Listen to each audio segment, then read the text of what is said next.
गेल्यावर विचारायचं नसतं म्हणून. आणि ऐक, मला बरं नाहीये ना, त्याच्यामुळे मी डॉक्टरकडे चाललेले. तू एक काम कर, जेवण कर आणि आजीपाशीच खेळ बर का. डॉक्टर का? तू खोटं बोलतेय ना? मग एवढी भारी साडी घालून कशाला चाललीये? मग काय असंच तोंड घेऊन जाऊ का? अरे देवा, आता या छकुलीला सांभाळायचं म्हणजे दिवसभर या कार्टीच्या मागं पळावं लागल.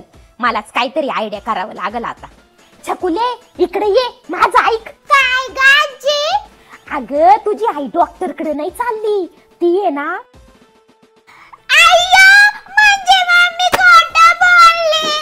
मम्मी, मला यायचंय तुझ्या बरोबर. अगं छकुले, तुला मी म्हंटल ना मी डॉक्टरकडे चालले. मम्मी, तू खोटं नको बोलू. आजीने मला सगळं सांगितलंय. आणि काय सांगितलं आजीन तुला?